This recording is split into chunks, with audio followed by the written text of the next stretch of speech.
राधे राधे, जय श्री कृष्णा। मेरे इस YouTube channel Shri Ganesh palmistry में आप सभी का स्वागत है। आज हम भाग्य पर्वत पर बनने वाली कोण फॉर्मेशन के बारे में जानेंगे। क्या होती है कोण फॉर्मेशन? तो देखिए, कोण 3 प्रकार से हमारी हथेली में बनते हैं। किसी भी रेखा पर बन सकते हैं, किसी भी ग्रह पर्वत पर बन सकते हैं, जिनमें एक होता है अधिक कोण, इस प्रकार से बनेगा। एक होता है समकोण, एक होता है इस प्रकार से न्यून कोण। तीनों का अपना अपना महत्व रहता है।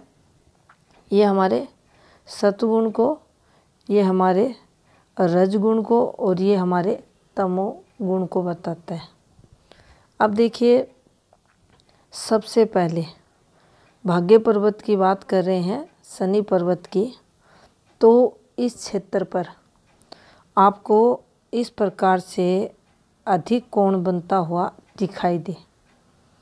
तो देखिए, ये फॉर्मेशन उस जातक को आत्मिक उन्नति के लिए, यानी जातक अपनी जो तरक्की है उसके लिए एकांत में रहने वाला रहता है।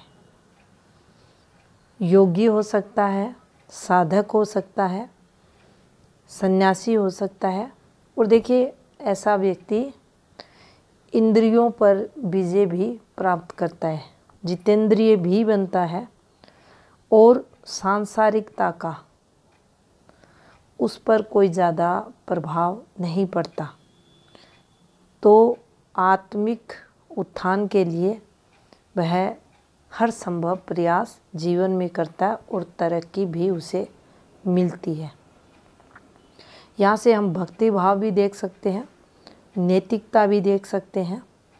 अगर ग्रह पर्वत पॉजिटिव है, संतुलित है, कोई इस पर दोष नहीं है, प्रॉपर अधिक कोण फॉर्मेशन बनी हुई है, तो निश्चित ही अपनी उन्नति के लिए यह जातक तरक्की, अच्छे कर्म, सही रास्ता, योग, संन्यास की तरफ जाएगा। अब देखिए, यहीं पर अगर समकोण बनता है, ये एक रेखा तरक्की की, ये एक रेखा तरक्की की, तो यहाँ हम इसे तरक्की के साथ जोड़ेंगे। ये जातक का जो व्यवसाय का पहलू रहता है, तरक्की का जो पहलू रहता है, वर्किंग फील्ड में जो सक्सेस होती है, धन के लिए जो जातक प्रयास करता है, उसकी तरफ ये संकेत करता है। तो इसे हम भाग्य पर्वत पर जातक के लिए पॉजिटिव सिंबल मानेंगे।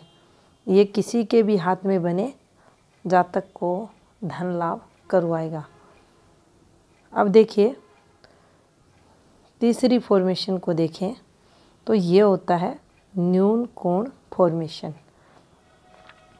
अगर ये आकृति इस भाग्य पर्वत पर बनती है तो यहाँ देखेंगे जो सांसारिकता है उसके प्रति जातक का ज़्यादा रुझान रहेगा।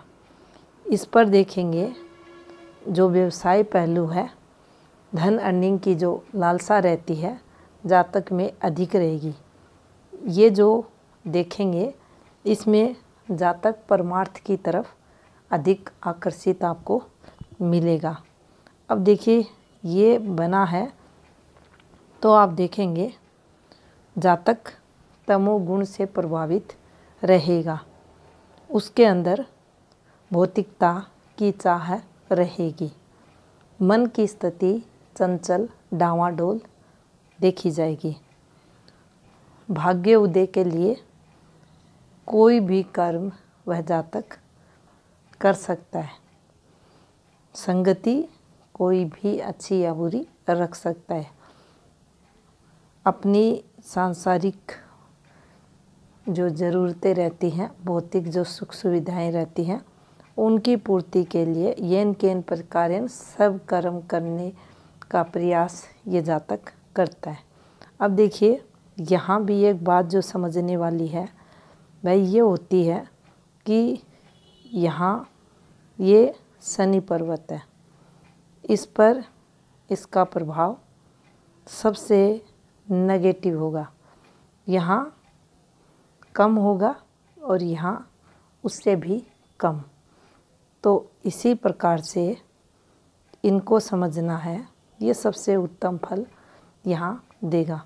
यहाँ व्यवसायी पहलू रहेगा, व्यापार वाणिज्य की सोचेगा, धन कमाने की सोचेगा, मन में इच्छाएं रखेगा कि तरक्की करूं और तरक्की करूं, लेकिन इस क्षेत्र पर अगर है तो ये भी इसके मन में रहेगा कि कोई गलत काम भी ना करूं, क्योंकि भाग्य पर्वत का ये जो भाग है इसको हम 3 भागों में इस प्रकार से अगर विभक्त करते हैं तो देखिए, ये सतगुण को बताएगा, ये रजोगुण को बताएगा, ये तमोगुण को। उसी के अकॉर्डिंग हमें इन चिन्हों को देखना है, कौन सा चिन्ह कहाँ बना है, फिर उसके अकॉर्डिंग उसका प्रभाव जातक के जीवन में देखा जाएगा। तो ये थी जानकारी भाग्य पर्वत पर बनने वाले अधिक कोण, समकोण, न्यून कोण से संबंधित। धन्यवाद।